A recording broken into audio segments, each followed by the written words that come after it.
whatever question you're asking yourself right now, the answer is yes and no. It's your choice, right? Here are the irrefutable things. You must produce something.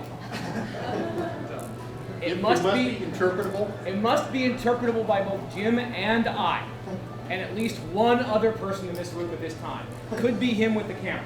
It seems like our students are getting less and less tolerant of ambiguity, more and more concerned about having the one right answer and believing that there should be one right answer. And I'm looking at that and I'm comparing that to the world that they're going out into, which is increasingly complex and disruptive, and nobody knows what the right answer is. So we made it deliberately ambiguous. We made it deliberately unclear how they were going to be graded. And so you had to really want to do this, or you weren't going to sign on. When you think of things that are undefined, ambiguous, unstructured, how else can you describe this class? Loose ends, no specific deliverables. All those are a recipe for absolute terror. And I think that terror breeds fear, and the fear breeds inactivity. And when you have inactivity, you have I think, inherently dull thinking. Everyone has this inferiority complex here, and it's like, UVA, like Virginia Tech, like. As a school, as a general community, I think we have a major superiority complex. Really, I've seen the opposite several times. I think here I feel like students get so competitive, amongst themselves. The project actually came from somebody at an ad agency who I also hadn't met before we had this class. We have some other contacts there, and his name's Matt Allar. But he said, why don't we give them something using some of the frameworks that we've given them that they can really apply?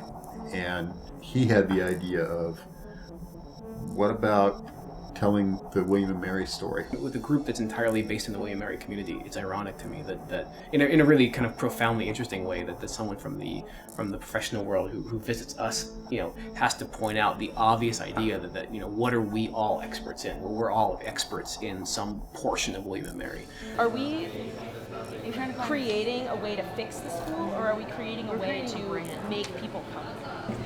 William Mary is founded on tradition and this and that, very historical, preserving history, but as well as bringing in the future. Something like all the buildings must be made out of brick. Because it's a very solid material. Brick is the only building material available. You're building the story instead of telling the story. It's like you envision the future and be like, I want William Mary to be like this. What we're finding, and this is what the students have absolutely proven this semester, that regardless of your interest, regardless of your path of study, that there's a real benefit to finding that sense of liberation, that sense of thinking divergently, thinking both acutely and obtusely at the same time, because somewhere in that big middle ground between the wide thinking and the narrow thinking is the really interesting thinking. Of course, there's the Ivy League, and everyone's like, we're not good enough for the Ivy League. It's not feasible for us to say, if administrators come to this presentation, for us to say, here's a great campaign. If you change all the way that all your classes work, it would be great to use this. If I feel proud that I went to William and Mary, I would come back when I'm an alumni and give speaks or money or whatever I can. And I think that's a really good point. Sorry, I was getting excited. We're looking at creativity more from a flexible thinking than we are sort of a traditional sense of art, art supplies or pencils and papers. If you never get past doing the things that you already know how to do, you never grow and you never learn. And I just don't think you thrive as a human being, let alone contribute to solving the really wicked problems that are out there that we all know that we have to deal with. The other thing that I heard about was not the privatizing bit, but embracing the term public Ivy, or even joining the Ivy League sports division. There is this big social aspect that people do not know about, and I feel like they think that, you don't do anything when you go there, but I actually do. Do you want to offer, what you guys can just shout out? Historical background.